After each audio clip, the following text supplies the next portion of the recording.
اللہ سبحانہ و تعالیٰ کا ایک دفعہ پھر ہم پر فضل اور کرم ہوا کہ اس نے ہمیں دوبارہ اس بابرکت محفل میں جمع کیا۔ تو یہ محفل جو ہے صرف پڑھنے اور سننے کا نام نہیں، بلکہ یہ ہمارے قلوب کی آبیاری، ہمارے کردار کی تعمیر اور ہماری زندگیوں کی تربیت کا ذریعہ ہے۔ تو یاد رکھیں کہ علم صرف الفاظ کا ذخیرہ نہیں، بلکہ یہ دلوں میں روشنی، سوچ میں بیداری اور اعمال میں تبدیلی پیدا کرتا ہے۔ اگر یہ علم ہمارے رویوں کو نہ بدلے تو یہ صرف معلومات ہے، لیکن جب یہ دل کو جھنجھوڑے، آنکھوں کو جو ہے وہ نم کرے اور قدموں کو نیکی کی طرف بڑھائے تو یہی علم نور اور یہی علم حیات بن جاتا ہے۔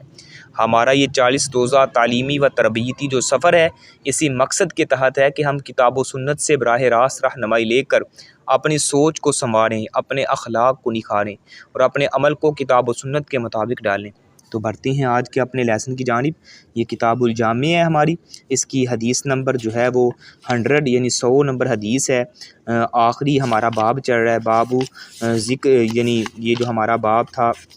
آخری ذکر اور دعا کے بارے میں، باب ذکر و دعائی، ذکر اور دعا کے بارے میں یہ ہمارا باب ہے، اور اس کی آج جو ہے اس باب کی تیسری حدیث، اور اگر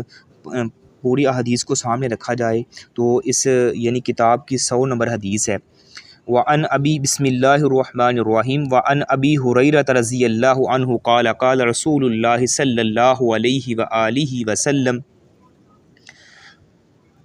ما جلس قوم مجلسا یذکرون اللہ فیہ الا حفتہم الملائکۃ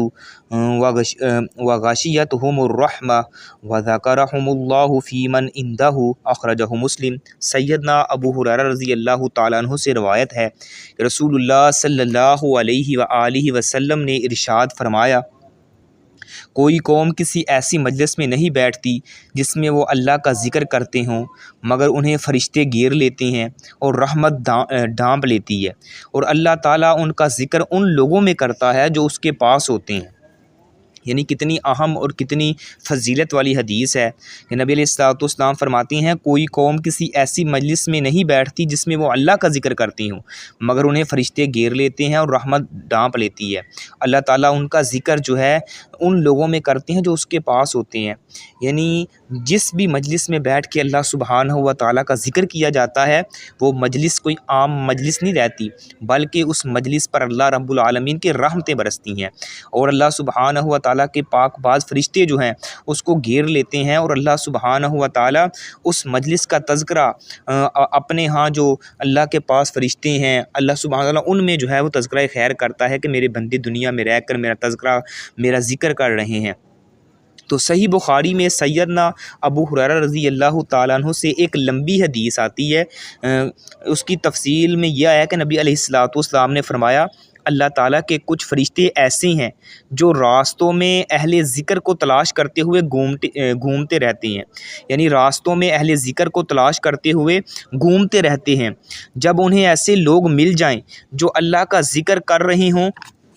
تو وہ ایک دوسرے کو آواز دیتے ہیں، آؤ اپنی مراد کی طرف، آواز دیتے ہیں آؤ اپنی مراد کی طرف۔ آپ صلی اللہ علیہ وسلم نے فرمایا سو وہ انہیں اپنے پروں کے ساتھ آسمان دنیا تک گھیر لیتے ہیں، اپنے پروں کے ساتھ ان کو آسمان دنیا تک جو ہے وہ گھیر لیتے ہیں۔ آپ صلی اللہ علیہ وسلم نے فرمایا تو ان سے ان کا رب سوال کرتا ہے، اللہ تعالیٰ فرشتوں سے یعنی سوال کرتا ہے، حالانکہ وہ ان سے بہتر جانتا ہے، اللہ پھر بھی جو ہے وہ فرشتوں کی زبان سے سننا چاہتا ہے کہ میرے بندے کیا کہتے ہیں۔ فرشتے کہتے ہیں کہ تیری پاکیزگی، تیری برائی، تیری تعریف اور تیری بزرگی بیان کر رہے ہیں۔ آپ صلی اللہ علیہ وسلم نے فرمایا اللہ تعالیٰ فرماتا ہے کیا انہوں نے مجھے دیکھا ہے؟ تو فرشتے کیا جواب دیتے ہیں؟ وہ کہتے ہیں نہیں، اللہ کی قسم انہوں نے تجھے دیکھا نہیں ہے۔ تو اللہ تعالیٰ فرماتے ہیں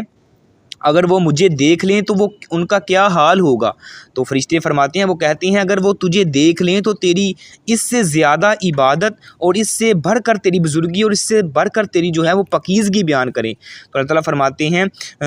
کہ تو وہ مجھ سے مانگتے کیا تھے؟ تو وہ کہتے ہیں کہ وہ تجھ سے جنت کا سوال کرتے تھے، جنت یعنی مانگتے تھے۔ تو اللہ تعالیٰ فرماتے ہیں کیا انہوں نے وہ دیکھی ہے، یعنی انہوں نے میری جنت کو دیکھا ہے؟ فرشتے کہتے ہیں نہیں اللہ کی قسم پروردگار انہوں نے اسے نہیں دیکھا۔ فرمایا اگر وہ اسے دیکھ لیں تو کیا حال ہوگا؟ کہتے ہیں اگر وہ اسے دیکھ لیں تو اس سے زیادہ اس کی ہرس اور اس سے بڑھ کر اس کی طلب اور اس سے زیادہ اس کی رغبت کریں۔ تو اللہ تعالیٰ فرماتے ہیں تو وہ کس چیز سے پناہ مانگ رہے تھے؟ فرشتے کہتے ہیں کہ آگ سے۔ فرمایا کیا انہوں نے اسے دیکھا ہے، یعنی جہنم کو دیکھا ہے؟ فرشتے جواب دیتے ہیں کہ نہیں اللہ کی قسم پروردگار انہوں نے اسے نہیں دیکھا۔ اللہ فرماتے ہیں اگر وہ اسے دیکھ لیں تو ان کا کیا حال ہوگا؟ وہ کہتے ہیں اگر وہ اسے دیکھ لیں تو اس سے اور زیادہ بھاگیں اور اس سے اور زیادہ بچنے کی جو ہے وہ کوشش کریں، تگودو کریں۔ اللہ تعالیٰ فرماتے ہیں کہ میں تمہیں گواہ بناتا ہوں، میں نے انہیں بخش دیا۔ اور آپ صلی اللہ علیہ وسلم نے فرمایا ان میں سے جو ہے وہ ایک فرشتہ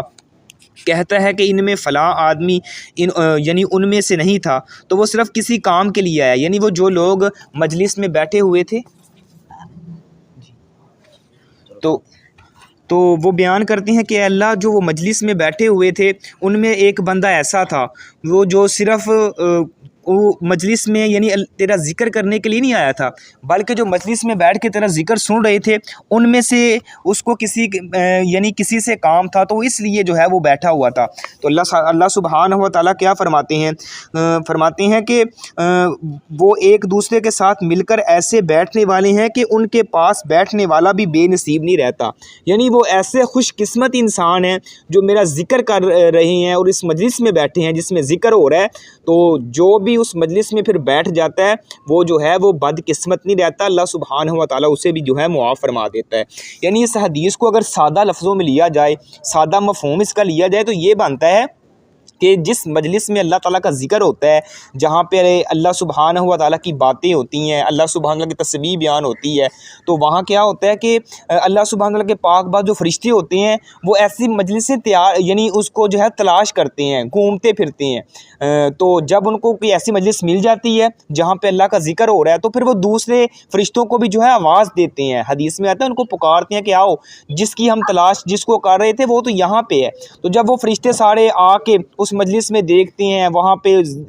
جس مجلس میں اللہ کا ذکر ہو رہا ہے وہاں پر بیٹھتے ہیں، تو جب مجلس ختم ہوتی ہے تو آسمان کی جانب جاتے ہیں۔ اللہ تعالیٰ ان کو پوچھتے ہیں بھائی فرشتوں بتاؤ کہاں سے آئے ہو؟ حالانکہ اللہ تو خوب جانتا ہوتا ہے، اللہ کو تو سارا علم ہے، لیکن اللہ سبحانہ تعالیٰ پھر بھی ان سے سوال کرتا ہے تاکہ ان کی یعنی گواہی جو ہے وہ شامل ہو جائے، ان کی زبان سے اس بات کی جو ہے وہ شہادت ہو جائے۔ اب وہ کہتے ہیں کہ اللہ فلاں علاقے سے، فلاں مجلس سے، فلاں جگہ سے آئے ہیں جہاں پہ تیرا ذکر ہو رہا تھا، تیرے بندے تیری تسبیح اور تیری تحمید بیان کر رہے تھے۔ اللہ تعالیٰ فرماتے ہیں کیا انہوں نے مجھے دیکھا ہے؟ فرشتے کہتے ہیں اللہ تعالیٰ وہ انہوں نے تجھے دیکھا نہیں ہے۔ اللہ تعالیٰ فرماتے ہیں اگر وہ مجھے دیکھ لیں، فرمایا اگر تجھے دیکھ لیں تو اور زیادہ رغبت کے ساتھ اور زیادہ یعنی خشوع اور خضوع کے ساتھ جو ہے وہ تیری عبادت کریں۔ اللہ تعالیٰ فرماتے ہیں اچھا بتائیں وہ کیا چیز جو ہے کس چیز کا مجھ سے سوال کر رہے تھے؟ تو فرشتے فرماتے ہیں اللہ وہ تجھ سے تیری جنت کا سوال کر رہے تھے، تجھ سے تیری جنت کا جو ہے وہ طلبگار تھے، اس کو مانگ رہے تھے۔ اللہ تعالیٰ فرماتے ہیں بتائیں میرے فرشتوں انہوں نے جنت کو دیکھا ہے؟ فرشتے کہتے ہیں بھائی نہیں انہوں نے جنت کو نہیں دیکھا۔ اللہ فرماتے ہیں اگر وہ میری جنت کو دیکھ لیں، اس کی نعمتیں دیکھ لیں، اس کی جو ہے خصوصیات دیکھ لیں تو وہ کیا کریں؟ تو فرشتے کہتے ہیں اگر وہ ساری چیزیں خصوصیات انعامات دیکھ لیں تو اور زیادہ تگودو اور خشوع خضوع کے ساتھ اور جناب طرف کے جو ہے وہ تجھ سے تیری جنت کا سوال کریں۔ فرمایا کس چیز سے پناہ مانگ رہے تھے؟ فرمایا جہنم سے پناہ مانگ رہے تھے، جہنم کی آگ سے پناہ مانگ رہے تھے۔ اللہ فرماتے ہیں بتائیں انہوں نے میری جہنم کو دیکھا ہے؟ فرشتے کہتے ہیں اللہ تعالیٰ اے پروردگار انہوں نے تیری جہنم کو نہیں دیکھا۔ فرمایا ہاں اگر وہ دیکھ لیں، فرمایا اگر وہ دیکھ لیں تو اور زیادہ جو ہے اس سے بچنے کی کوشش کریں، اس سے جو ہے بچنے کے جو ہے وہ امور اختیار کریں، وہ راستے اختیار کریں جن سے جہنم سے بچا جا سکتا ہے۔ تو اللہ تعالیٰ فرماتے ہیں پھر گواہ ہو جاؤ میں نے ان سب کو جو ہے معاف فرما دی ہے۔ تو فرشتے کہتے ہیں ان میں سے ایک بندہ ایسا بھی ہے اللہ وہ مجلس سننے کے لیے یا تیرا ذکر کرنے کے لیے نہیں آیا تھا، بلکہ وہ تو اس لیے اس مجلس میں بیٹھا تھا کہ جو مجلس میں جس میں ذکر ہو رہا تھا ان میں سے کسی ایک شخص سے اس کو کام تھا۔ اللہ تعالیٰ فرماتے ہیں میرے فرشتوں وہ یعنی اس قدر عظمت والی مجلس ہے، اور اس قدر جو ہے وہ نصیب والی مجلس ہے کہ جو ان کے پاس آ کے بیٹھ گیا، اس مجلس میں شریک ہو گیا، وہ بھی جو ہے وہ بے نصیب نہیں رہتا، اللہ سبحانہ تعالیٰ اسے بھی جو ہے معاف فرما دیتے ہیں۔ تو اس حدیث سے ذکر کی کیفیت، فرشتوں کا اہل ذکر کو گھیرنا اور اللہ تعالیٰ کا انہیں یاد کرنا، یعنی تفصیل سے جو ہے ذکر کیا گیا ہے۔ تو کیا اس سے مراد یہ جو مروجہ مجالس ہیں کیا یہ بھی ذکر میں آتی ہیں؟ تو یہ بات تو صاف ظاہر ہے کہ ان مجالس سے مراد اسی قسم کی مجلس ہی ہو سکتی ہے جو رسول اللہ صلی اللہ علیہ وسلم کے زمانے میں ہوتی تھی، کیونکہ جو کام آپ صلی اللہ علیہ وسلم کے طریقے پر نہ ہو وہ تو مردود ہے نا۔ جو نبی علیہ السلام کی سنت سے ہٹ کے کام کیا جائے گا تو وہ کیسے سنت ہو سکتا ہے، یا کیسے جو ہے نبی علیہ السلام کا یعنی طریقہ اور راستہ ہو سکتا ہے، بلکہ وہ تو بدعت کے زمرے میں آئے گا۔ تو آج کل بعض لوگوں نے مجالس سے ذکر کے نام پر دین میں کئی نئی چیزیں بھی داخل کر دی ہیں، مثلا تسبیح و تحمید و تمجید وغیرہ، جیسے بامانی مکمل جملوں کے ساتھ اللہ کا ذکر کرنے کی بجائے صرف اللہ اللہ اللہ ایسے سر ہلا کے جو ہیں وہ ایسے یعنی ذکر کرتے ہیں، ورد کرتے ہیں اللہ اللہ، یا اس طرح کے اور بھی دیگر یعنی صوفیہ ازم کے جو لوگ ہیں یا عقیدے کے حامی ہیں وہ اس طرح کے جو ہے ذکر کرتے ہیں۔ تو ان کا جو ہے شریعت میں جو ہے وہ طریقہ نہیں ملتا، اس کی اجازت نہیں ملتی ہے، اس طرح کا کوئی ایسا ملتا نہیں ہے جس کی وجہ سے یعنی ایسا کیا جائے۔ مثلا تکرار کرنا، اسے سانس بند کر کے پڑھنا، یعنی سب کا مل کر اسے کورس کی شکل میں پڑھنا، یہ عجیب و غریب قسم کی آوازیں نکالنا، یہ سب کچھ دین میں اضافہ ہے اور اللہ تعالیٰ کی قربت کی بجائے اس کی دوری کا باعث ہے۔ اسی طرح کسی ایک صاحب کا حلقے کو تلقین کرنا کہ بھائی اتنی دفعہ سبحان اللہ پڑھو، اتنی دفعہ جو ہے وہ یہ پڑھو، یا کھجور کی گٹھلیوں پر جو ہے وہ یعنی وہ اس طرح ذکر کرتے ہیں، یا آپ نے دیکھا ہوگا آیت کریمہ پڑھتے ہیں کھجور کی گٹھلیوں میں 1.25 مرتبہ، یا اس طرح کے کام کرتے ہیں، یا چنوں پر یا جو ہے وہ اس طرح کے کام کرتے ہیں، تو یہ جو ہے اس کی شریعت اجازت نہیں دیتی۔ بلکہ سنن دارمی کے اندر ایک حدیث آتی ہے، سیدنا ابو موسیٰ اشعری رضی اللہ تعالیٰ عنہ سے حدیث کے راوی ہیں کہ صبح کی نماز سے پہلے فرماتے ہیں کہ میں صبح کی نماز سے پہلے عبداللہ بن مسعود رضی اللہ تعالیٰ عنہ کے گھر آئے۔ جب وہ گھر سے نکلے تو ابو موسیٰ نے ان سے کہا میں نے ابھی مسجد میں ایک کام دیکھا ہے جو مجھے انوکھا معلوم ہوا ہے، میں نے الحمدللہ اچھا کام ہی دیکھا ہے۔ انہوں نے فرمایا وہ کیا کام ہے بھائی؟ انہوں نے کہا کہ زندہ رہے تو تم بھی دیکھ لو گے۔ تو میں نے مسجد میں کچھ لوگ حلقوں میں بیٹھے ہوئے دیکھے ہیں جو نماز کا انتظار کر رہے ہیں، یعنی نماز کا ٹائم ہونے کے قریب ہے تو وہ بیٹھے ہوئے ہیں، اور ہر حلقے میں ہر گروہ میں ایک ان کا بڑا سربراہ بنا ہوا ہے، تو ان کے ہاتھوں میں کنکریاں ہیں، تو وہ ان سے کہتا ہے کہ 100 دفعہ لا الہ الا اللہ اس کنکریوں پر پڑھو، پھر وہ کہتا ہے 100 دفعہ لا الہ الا اللہ، پھر اس طرح سبحان اللہ، پھر اس طرح جو ہے وہ دیگر یعنی اذکار کرو۔ تو عبداللہ بن مسعود نے فرمایا کہ تم نے ان سے کیا کہا؟ انہوں نے کہا میں نے تو آپ کی رائے یا آپ کے حکم کا انتظار کی وجہ سے میں نے ان کو کچھ بھی نہیں کہا۔ تو فرمایا تم نے ان سے یہ کیوں نہ کہا کہ وہ اپنی برائیاں شمار کریں، یعنی وہ اپنے گناہ شمار کر رہے ہیں، اگر وہ یہ کام کر رہے ہیں ان کے لیے اس بات کا ضامن کیوں نہ بنے کہ ان کی کوئی نیکی ضائع نہ ہوگی۔ تو پھر عبداللہ بن مسعود چلے اور ان کے ساتھ ہم بھی چلے، یہاں تک کہ ان حلقوں میں سے ایک حلقے کے پاس جا کر ٹھہرے، یعنی ان جو وہ ٹولوں کی شکل میں لوگ بیٹھے ہوئے تھے، تو کہتے ہیں کہ ہم بھی ان ٹولوں کے پاس سے گزرے یا ان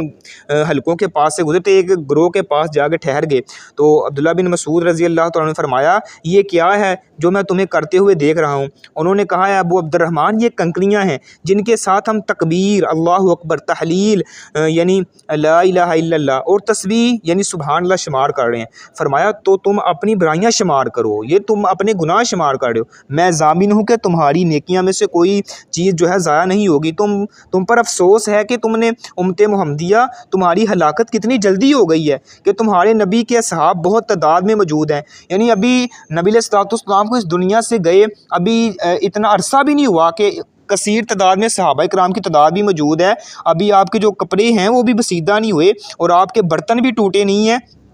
تو اس ذات کی قسم ہے کہ جس کے ہاتھ میں میری جان ہے، تم یا تو ایسی ملت پر ہو جو ملت محمدیہ سے زیادہ ہدایت والی ہے یا گمراہی کا دروازہ کھولنے والے ہو۔ تو انہوں نے کہا اے ابو عبد الرحمن اللہ کی قسم ہم نے تو صرف خیر کا ہی ارادہ کیا ہے۔ فرمایا کتنے ہی خیر کا ارادہ کرنے والے ایسے بھی ہیں جو اسے ہرگز نہیں حاصل کر سکیں گے۔ شاید کوئی کام ہے آپ کو؟ ویسے تھوڑی مجلس سے سننا تھا ماشاءاللہ، جزاک اللہ۔ تو تو بیان ہو رہا تھا کتنے ہی خیر کا ارادہ کرنے والے ایسی ہیں جو اسے ہرگز حاصل نہ کر سکیں گے۔ تو نبی علیہ الصلوۃ والسلام نے ہمیں بیان فرمایا، ایک قوم قرآن پڑھے گی تو وہ ان کی ہنسلیوں سے نہیں گزرے گا، اللہ کی قسم میں نہیں جانتا، شاید ان میں سے اکثر لوگ تم ہی میں سے ہوں گے۔ تو یعنی کچھ لوگ ایسے بھی ہوں گے کہ لوگ جو ہیں وہ قرآن کو تو پڑھیں گے، لیکن جو قرآن ہے وہ ان کی ہنسلیوں سے نیچے تک نہیں جائے گا، تو امید ہے کہ وہ لوگ تم ہی میں سے ہوں گے۔ تو عمر بن سلمہ نے کہا کہ ہم نے ان حلقوں والے اکثر لوگوں کو دیکھا کہ جب جنگ نہروان میں خوارج کے ساتھ مل کر وہ ہم پر نیزوں سے حملہ آور ہوئے، ہم پر نیزے برسا رہے تھے، تو اس سے معلوم ہوا کہ یعنی جو یہ مروجہ حلقے ہائے ذکر جن میں کسی ایک صاحب کی ہدایت پر جو ہیں وہ کنکریوں پر یا اس طرح وہ کھجور کی گٹھلیوں پر یا وہ چنوں کے دانوں پر یہ اذکار کیے جاتے ہیں، اس طرح کا کام کیا جاتا ہے، تو وہ جو ہے اس سے کی شریعت نے اجازت نہیں دی، بلکہ اس کا جو ہے وہ رد کیا گیا ہے۔ رسول اللہ صلی اللہ علیہ وسلم کا جوتا، لوٹا اور گدا اٹھانے والے خادم حضرت عبداللہ بن مسعود نے اس پر سخت ناراضگی کا اظہار فرمایا اور فرمایا کہ گمراہی قرار دیا ہے، کیونکہ یہ بظاہر نیکی ہونے کے باوجود دین میں اضافہ ہے جو سراسر جو ہے وہ گمراہی ہے۔ یعنی ظاہری طور پر اگر دیکھا جائے تو یہ نیکی کا کام معلوم ہوتا ہے، بڑا اچھا لگتا ہے کہ ذکر ہو رہا ہے یا اس طرح کے لوگ ذکر کر رہے ہیں، لیکن شریعت جو ہے وہ اس بات کی اجازت نہیں دیتی، شریعت میں یہ چیز نہیں ملتی، اس وجہ سے اس سے جو ہے وہ منع کیا گیا ہے۔ تو یہ حدیث جو ہے وہ اس بات کی یعنی وضاحت کر رہی ہے کہ اگر ذکر کیا جائے اللہ سبحانہ و تعالیٰ کا اس انداز سے جو شریعت اجازت دیتی ہے، جس کا جو ہے وہ شریعت میں طریقہ کار ملتا ہے، تو وہ مجلس جو ہے وہ ذکر والی اس کی بڑی فضیلت ہے کہ اللہ سبحانہ و تعالیٰ کے پاک باز جو فرشتے ہیں ان کو ڈانپ لیتے ہیں، اللہ سبحانہ و تعالیٰ کی رحمت جو ہے وہ اس مجلس پر اترتی ہے، اور اللہ سبحانہ و تعالیٰ کے پاک باز فرشتے جو ہے وہ ان کا تذکرہ خیر اللہ سبحانہ و تعالیٰ کے سامنے کرتے ہیں، اللہ تعالیٰ ان کو گواہ بنا کے کہتے ہیں کہ میں نے ان کو معاف فرما دیا ہے، ان پر جو ہے وہ جنت کو لازم قرار دے دیا۔ تو یہ حدیث ہمیں سکھاتی ہے کہ ذکر الہی کی مجلس صرف زبان کا عمل نہیں ہے، بلکہ دل کی سکینت، رحمت الہی اور قرب ربانی کا ذریعہ بھی ہے۔ تو اہل ایمان کو چاہیے کہ وہ دنیاوی مجلسوں کی بجائے ایسی محافل اختیار کریں جہاں اللہ کا نام لیا جاتا ہے، تاکہ فرشتے ان کے گرد جو ہیں وہ سایہ فغن ہوں۔ تو تربیتاً یہ ہمیں یہ پیغام بھی دیتی ہے کہ ذکر کی محفل میں شرکت دراصل باطن کی صفائی اور روح کی بلیدگی کا زینہ ہے، اور وہ مجلس جس میں جو ہے وہ صرف ایسے کام کیے جاتے ہیں جو شریعت کے خلاف ہیں تو ان سے بچنا چاہیے۔ یعنی معلوم ہو جاتا ہے نا بھائی اس چیز کی جو ہے وہ ہمارا دین اجازت نہیں دیتا یا شریعت میں اس کی جو ہے وہ اس کا کوئی طریقہ نہیں ملتا، یہ سمجھ لیں کہ خود سے جو ہے وہ گڑی گئی ہے، تو اس چیز سے بچنا چاہیے۔ اس سے آگے والی حدیث ہے،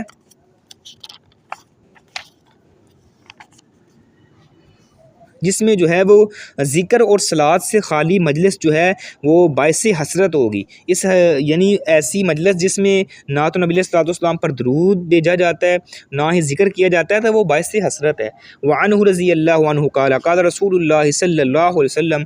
ما قعد قوم مقعدا لم يذكروا الله فيه ولم يصلوا على النبي صلی اللہ علیہ وسلم الا كان عليهم حسرة يوم القيامة۔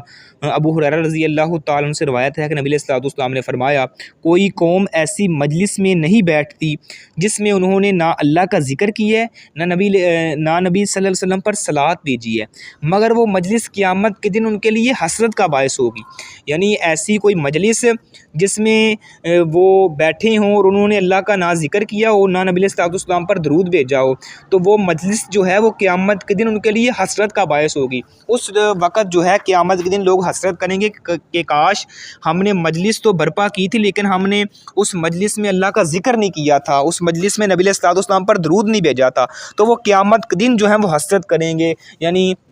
اپنے آپ کو کوسیں گے، پشیمان ہوں گے کہ ہم کیوں اللہ کا ذکر کرتے ہیں۔ اس لیے جب بھی مجلس کہیں پہ منعقد ہوتی ہے، کوئی چار لوگ بیٹھتے ہیں مل کے بات چیت کرتے ہیں، تو اس مجلس کا آغاز اللہ کے ذکر سے کیا جائے، نبی صلی اللہ علیہ وسلم پر درود بھیجا جائے، یا اٹھنے سے پہلے جو ہے اس میں جو ہے وہ کفارہ مجلس کی دعا پڑھیں، سبحانک اللہم ربنا وبحمدک ونشہد ان لا الہ الا انت نستغفرک ونتوب الیک، تاکہ اگر اس مجلس میں کوئی کمی کوتاہی ہوئی بھی ہے تو اللہ سبحانہ تعالیٰ جو ہے وہ معاف فرما دے۔ تو اس کا یعنی وہ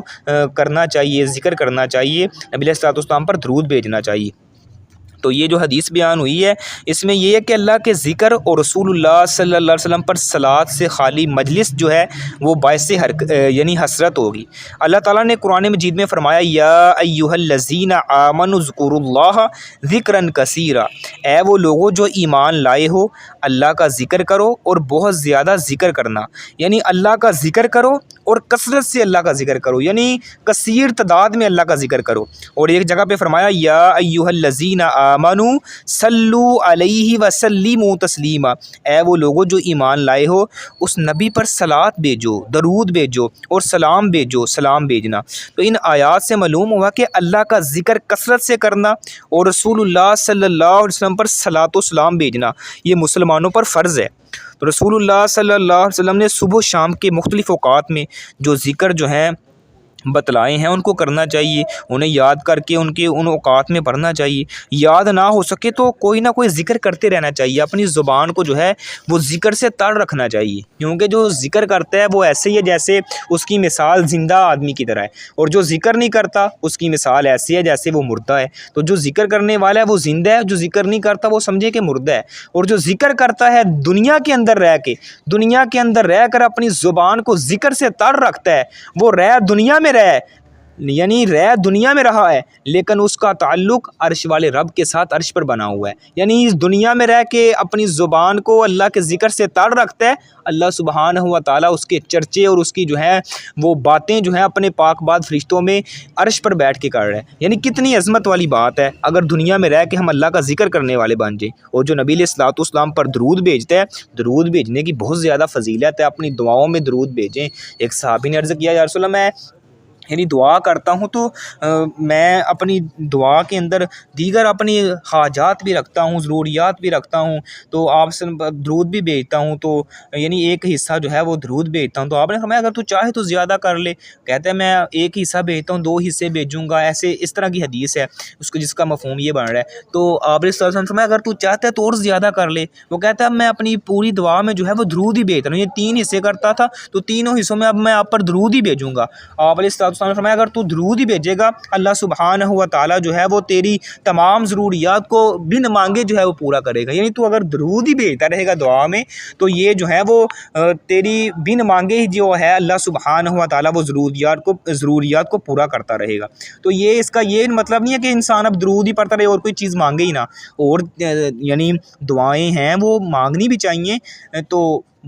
دیگر ضروریات ہیں ان کو بھی انسان کو مانگ سکتا ہے، اس میں کوئی حرج والی اور قباحت والی بات نہیں ہے۔ ذکر بھی کرے، اللہ سبحانہ تعالیٰ کے یعنی صفات بیان کرے، نبی علیہ الصلوۃ والسلام پر درود بھیجے، پھر جو ہے وہ اپنی ضروریات اللہ سبحانہ تعالیٰ کے سامنے رکھے۔ یعنی دعا کی قبولیت کا یہ طریقہ کار ہوتا ہے کہ سب سے پہلے اس دعا میں اللہ سبحانہ و تعالیٰ کی تسبیح بیان کی جائے، اللہ سبحانہ تعالیٰ کی صفات بیان کی جائیں، یا اللہ تو رحمان ہے، رحیم ہے، رب العالمین ہے، اللہ کے ناموں کا واسطہ دے کے، یا اللہ تو رحمان ہے، رحیم ہے، یعنی جتنے بھی اللہ کے جو نام ہیں یعنی وہ ناموں کو تذکرہ کر کے پھر اللہ سبحانہ و تعالیٰ اللہ غفور الرحیم ہے، رب العالمین ہے، حاجی تروا ہے، مشکل کشا ہے، پھر جو ہے نبی علیہ الصلوۃ والسلام پر درود بھیجا جائے۔ درود بھیجنے کے بعد پھر جو ہے وہ اپنی اللہ سبحانہ تعالیٰ کے سامنے اپنی حاجات مناجات رکھیں، انشاءاللہ اللہ جو ہے وہ ضرور جو ہے وہ دعا کو قبول فرمائے گا۔ اور اس طرح یہ چیزیں ساتھ ساتھ، اور اسی کے ساتھ ساتھ نبی علیہ الصلوۃ والسلام پر یعنی درود بھیجنے کی فضیلت یہ ہے کہ، اور درود کی کس قدر فضیلت زیادہ ہے کہ مثلا نماز کے تشہد میں اور آپ وسلم کے ذکر کرتے وقت صلوات پڑھنا لازم ہے، کہ نماز کے اندر انسان اگر درود نہیں پڑھتا تو اس کی نماز ناقص ہے، یعنی نماز اس کی جو ہے وہ سمجھنے کے انکمپلیٹ ہے۔ تو درود کی کتنی فضیلت ہے، نبی علیہ الصلوۃ والسلام نے فرمایا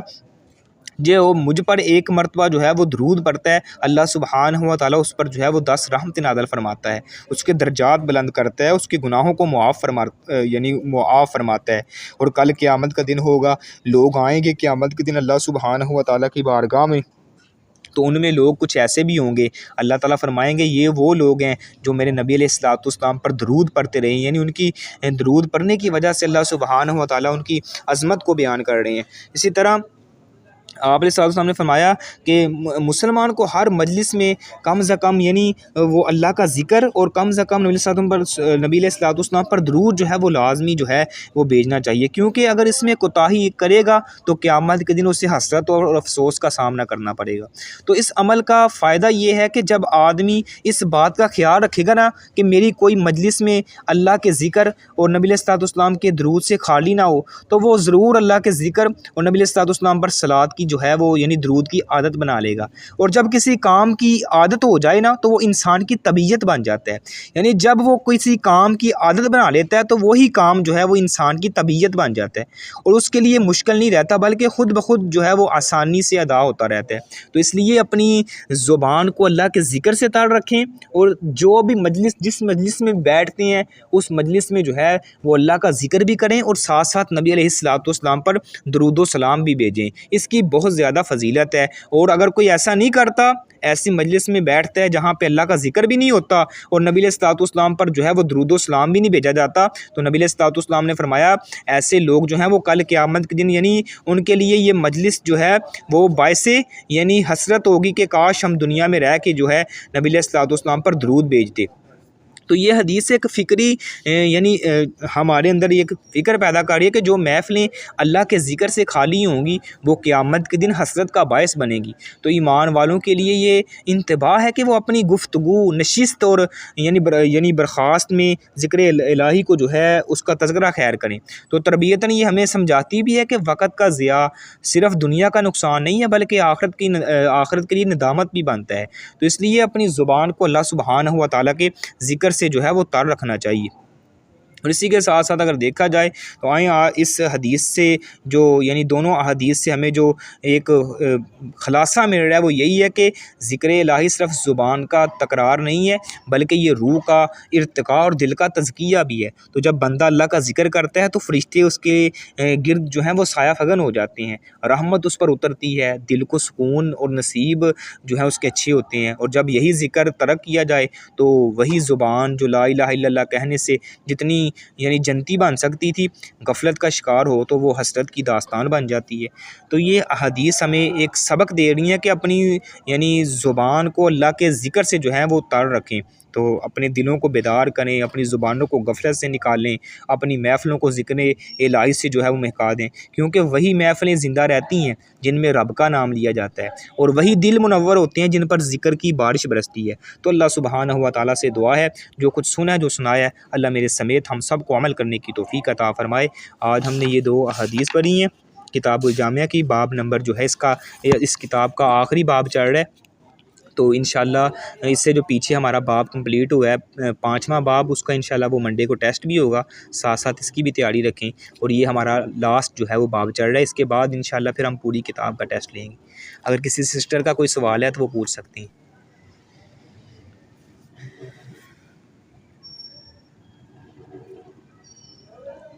آج کے دور میں ہمارے معاشرے میں یہ نا